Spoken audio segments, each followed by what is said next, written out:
మందసాన్ని మోయండి. ఏవేవో మోసేది కాదు. పేరు, ప్రతిష్ట, గౌరవాలు, డబ్బు, కులాలు అవన్నీ మోసేది కాదు. అన్నీ ప్రక్కకు పడేసి మందసాన్ని మోయండి. ఆయన ప్రేమ కలిగి ఉండండి, ఆయన క్షమాగుణం కలిగి ఉండండి, పరిశుద్ధాత్మని కలిగి ఉండండి. ఆ మందసాన్ని మోస్తూ యోర్దానును ఈ లోకంలో మీరు నడిస్తే ఓ చక్కటి మార్గం ఏర్పడుతుంది. నీళ్లు ఏకరాశిగా ఎక్కడో ఆగిపోతాయి, యువతల నీళ్ళు ఇక్కడ ఆగిపోతాయి. నీ ముందున్న ప్రజలందరూ కూడా ఆఖరి వ్యక్తి వరకు దాటున్నట్లుగా, ఆఖరి ఇజ్రాయేలీయుడు దాటునంత వరకు యోర్దాను నీళ్లు అక్కడ అక్కడ ఇక్కడ ఇక్కడ ఆగిపోయాయి. వారు ఆరిన నేలను స్థిరముగా నిలబడ్డారు.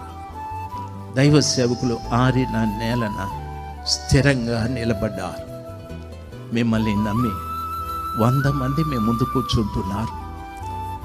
మిమ్మల్ని అడిగితే మీ సంఘానికి ఎంతమంది వస్తారంటే 200 మంది, 300 మంది, 1000 మంది, 2000 మంది, 3000 మంది అని చెప్తారు. మీరెంత గొప్పవారు! మీ మీద ఎంత నమ్మకం ఉంటే దేవునికి అంతమందిని మీ దగ్గరికి పంపేది. మీ మీద ఎంత నమ్మకం ఉంటే అంతమందిని ప్రభు మీ దగ్గరికి పంపేది.